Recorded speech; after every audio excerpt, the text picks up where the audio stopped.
Hello everyone, welcome to పాక్సిద్ధి cookery. ఈరోజు soya sticks ఎలా చేయాలో చూద్దాము. ఇది సాస్తో చాలా బాగుంటుంది, లేదంటే అలాగే తినేసేయచ్చు.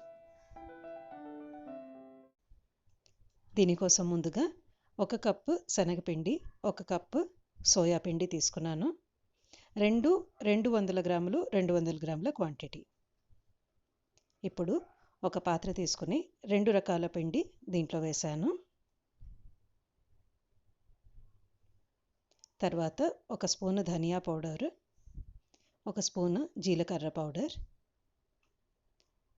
1/2 స్పూను వాము, 1 స్పూను జీలకర్ర, మనకి రుచికి తగినంత కారం. నేను ఇక్కడ 1 స్పూన్ వేసుకున్నాను.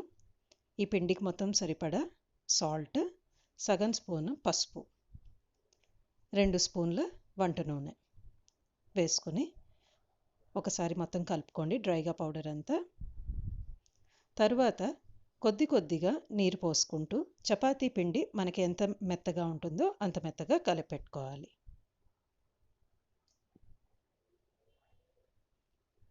చూడండి, ఎగ్జాక్ట్గా చపాతీ పిండిలాగా ఉంది ఇది. ఇప్పుడు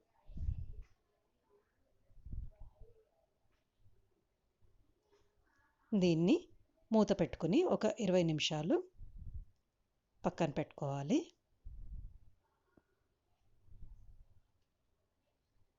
20 నిమిషాల తర్వాత మూత తీసి చూస్తున్నాను. చూడండి, ఇప్పుడు 2 టేబుల్ స్పూన్ల నూనె వేసుకొని మళ్ళీ ఒకసారి బాగా ఒక 3-4 నిమిషాలు ఒత్తుకోవాలి. దీనివల్ల సాఫ్ట్గా అవుతుంది, మనకి చేయడానికి చాలా ఈజీగా వస్తుంది. నేను ఒక బాండ్లీలో నూనె కాగపెట్టడానికి పెట్టుకున్నాను స్టవ్ మీద.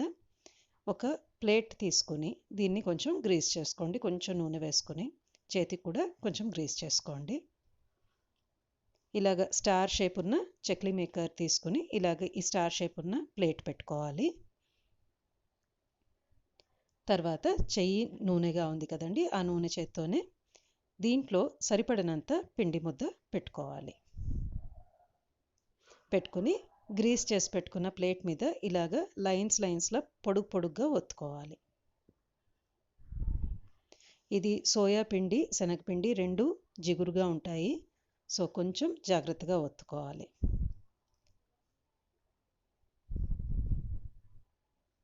ఇలాగన్నీ లైన్స్గా చేసి పెట్టుకున్నాను.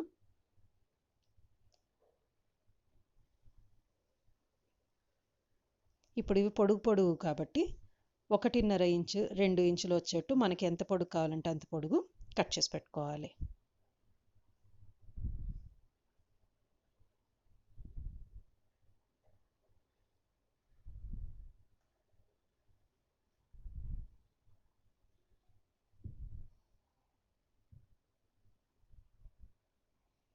తర్వాత నూనె కాగిందో లేదో ఒక చిన్న పిండి ముద్ద వేసి చూద్దాము. కాగింది. ఇప్పుడు మిగతావన్నీ ఇలాగా పొడుగ్గా కట్ చేసి పెట్టుకున్నవన్నీ దీంట్లో వేసి ఎర్రగా వచ్చేట్టు వేయించుకుని తీసేసేయాలి.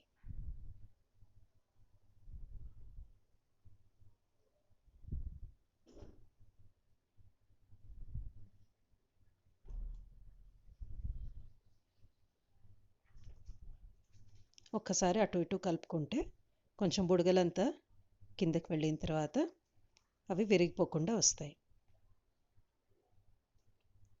చూడండి, ఇలా ఎర్రగా వేగిన తర్వాత కొంచెం బాండ్లీ అంచుకి ఇలా గరిటెతో పెడితే కొంచెం ఎక్స్ట్రా నూనె కారిపోతుంది. తర్వాత ఒక టిష్యూ పేపర్ మీద తీసుకోండి.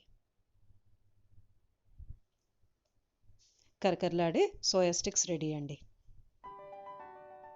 ఇది సాస్తో చాలా బాగుంటుంది. 3 నెలల వరకు ఒక ఎయిర్ టైట్ కంటైనర్లో పెట్టుకుని ఉంచితే నిల్వ ఉంటాయి, ఏమాత్రం చెడు వాసన రావు.